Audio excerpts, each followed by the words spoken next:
Bonjour à tous, la Lexus LF30, les Toyota LQ et e-Racer ainsi que le Suzuki Wakuspo sont au sommaire de ce JT.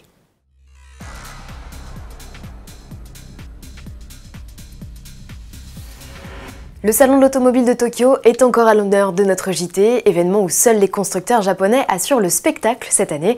Après avoir passé en revue les nouveautés Honda, Nissan, Mazda et Mitsubishi, session de rattrapage dans notre édition du 23 octobre, place à l'actualité des marques du groupe Toyota, et on commence par le concept LF30 présenté par la division luxe du premier constructeur mondial, Lexus. Il s'agit d'un grand coupé d'un peu plus de 5 mètres de long, ses lignes sont futuristes à l'extérieur comme à l'intérieur, où l'on accède par de très larges portes papillons. Le conducteur conserve son statut, même si le concept offre une fonction de conduite autonome. L'empattement, généreux, 3,20 m, offre une belle habitabilité aux occupants. Chaque passager profite d'un écran. À l'arrière, il est intégré au toit panoramique. Au-delà du design, le concept inaugure une techno chez Lexus, le 100% électrique. Le premier modèle de série équipé de cette mécanique sera lancé mi-2020. Ici, 4 moteurs, un dans chaque roue, délivre une puissance cumulée de 544 chevaux. Le coupé de plus de 2 tonnes reçoit une batterie de 110 kWh pour une autonomie de 500 km. La recharge, elle, se fera uniquement par induction. Chez Toyota, on fait aussi dans la voiture électrique et semi-autonome. Le concept LQ, évolution du concept I dévoilé en 2017 à Las Vegas, est capable de se débrouiller seul dans des environnements spécifiques sans aucune intervention du conducteur. C'est le 4e niveau d'autonomie sur 5, comprenez, avant la disparition totale du volant. Le prototype profite d'ailleurs d'une fonction de voiturier autonome, quand même. Le véhicule est également équipé d'une intelligence artificielle qui peut interagir avec le conducteur afin de stimuler son attention ou réduire son stress. De longueur équivalente à une Prius, le modèle peut accueillir jusqu'à 4 passagers. On peut également croiser sur les stands de la marque Toyota de petits véhicules dont la BEV, 20 cm plus courte qu'une Smart. Elle peut embarquer 2 personnes et profite d'une autonomie de 100 km.